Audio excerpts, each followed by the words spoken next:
د حضرت صہیب رومی رضی اللہ تعالی عنہ پبارکی فرمائی صہیب رضی اللہ تعالی عنہ چکلا د مکی مکرمینا مدینی منوری تا د ہجرت ارادو کو ہجرت کولو نو دی قریشو سخلق خبر شو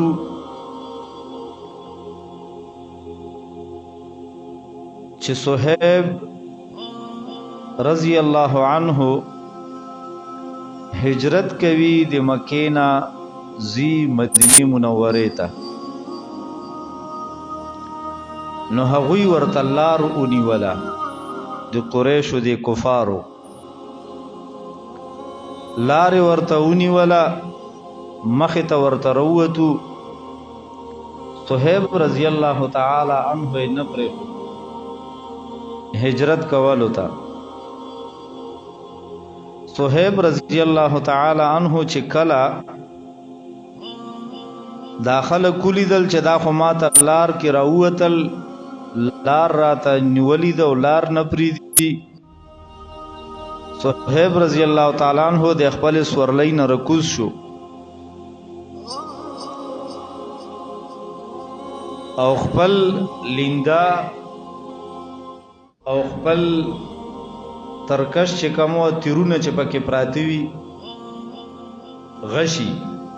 هغه یې راواغست او دی قریشو ته مخاطب شو او دی ته وی چې اے قریشو وی تاسو ته خبره ده چې پتاسو کې د مانا ماهر سړی په تیراندازۍ کې بل نشته ما غونته ماهر پتاسو کې څوک نشته څومره چې زه ماهر یم ودا درته پته ده چې د ما غشه ګورې خطا نزي دماغ گزار خطا نزی وی پالا میں دی قسم وی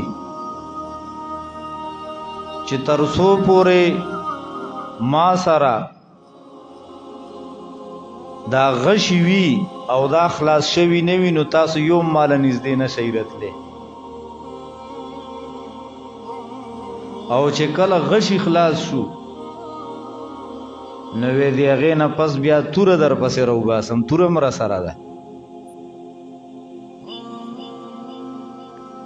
او وی چې کله د هغې کارم ختم شو مثال یا زه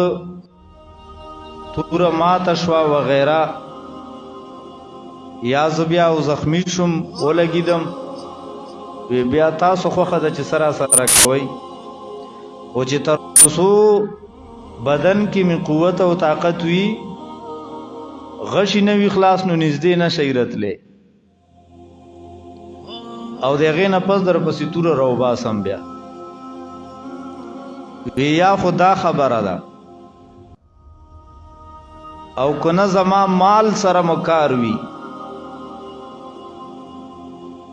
زمانه مال غواړی او ماته لار پرېږدی چې زه هجرت وکم مدینه منوره ته وی کو پدی راضی کی گئی نو وی زدر تا خپل مال خیم چې په مکی کې کم ځای کې زما مال پروت تا غوالی ما ته لار پرېږدی چې ځم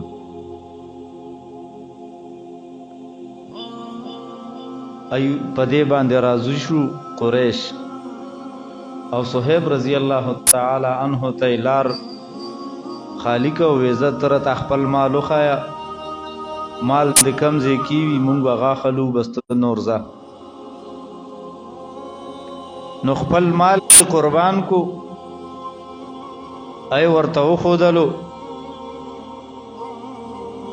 او دای پرېښو لارې ورته خالي کا لارې وله ورکه دا چې کله مدینې منورې ته ورسېدو نو نبی کریم صلی الله علیه وسلم ته واقعه ذکر کا چې الله رسول صلی الله علیه وسلم لار کې داسې واقعه وشو قریش مخې ته راوتي اخیری بده باندې راضی شو چې ما ورته خپل مال پرېخو هغه واغستو ماته لار خالی کا نو نبی کریم صلی الله علیه وسلم ورته فرمایل وی ربح البيع ابا يحيى ربح البيع ابا يحيى وی ابو يحيى دا دې کو نیتو ابو يحيى وید غټور بیعو کا نفع بخش تجارتی وکو دی غټه والا تجارتی وکو مال خو ورکو خو دې چا د راضی کولو د پاره دی الله د رضا د پاره خپل ارس قربان